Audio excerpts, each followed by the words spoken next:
Man has hunted wild deer since ancient times, and throughout the world still does so, using skills refined over many centuries. In the Highlands of Scotland, the pursuit of red deer has evolved into a tradition of open ground stalking, almost unique to the area. Though in recent times much of the exertion has been taken from the journey to and from the stalking grounds, the stalk itself still remains a matter of hard walking, climbing, and crawling. In many areas, the long-established practice of using trained ponies to help in moving shot deer off the hill is preferred over the quicker but more intrusive use of mechanized transport.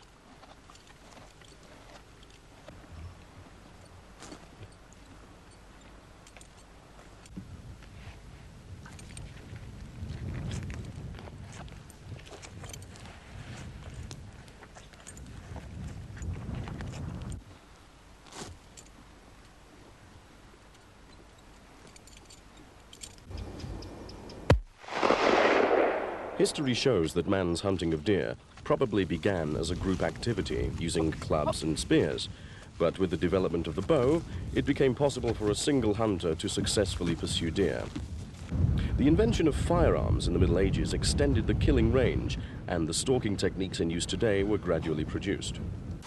However, given the improved accuracy of modern rifles and high-powered ammunition, it is still essential that the hunter gets as close as possible to his quarry to ensure clean, swift, and therefore humane kills.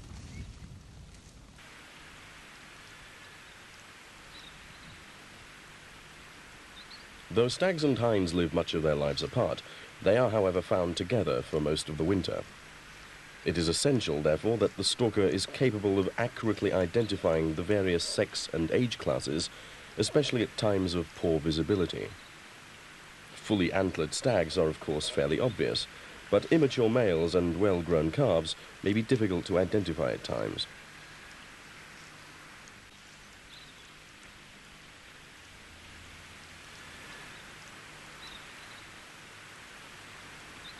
The difference between the young and very old hinds is often noticeably striking, and they are not too difficult to recognize quickly.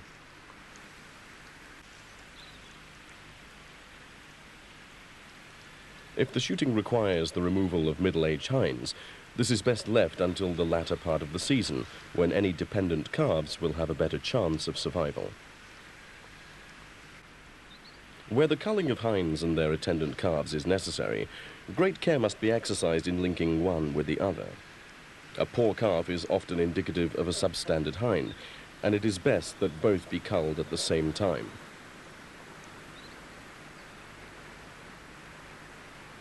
In the past, it was the practice to cull those middle-aged hinds not accompanied by a calf. In Scotland, these are referred to as yeld hinds.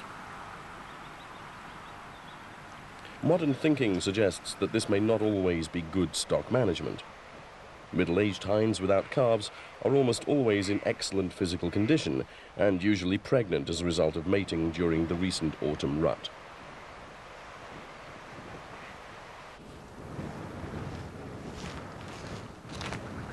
The stalker's familiarity with the terrain and knowledge of deer behavior, as affected by the time of year and prevailing weather, is essential to the success of any attempt at finding deer.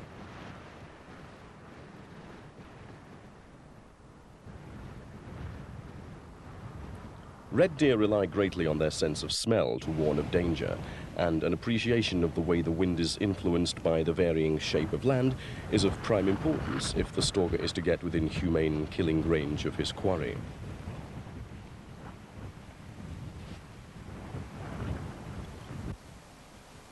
To be successful, a stalker must dress to blend with the background and move with caution, constantly spying out his surroundings before moving ahead.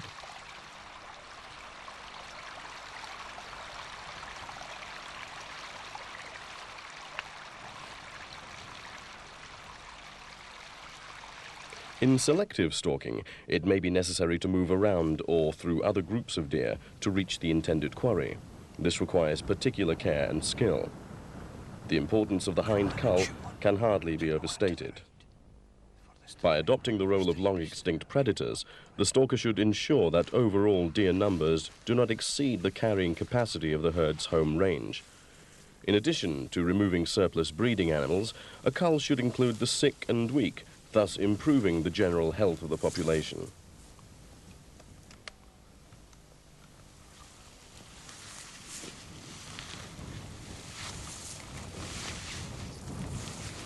With modern firearms, a quiet approach and accurate shooting, death is swift and much more humane than being killed by any natural predator.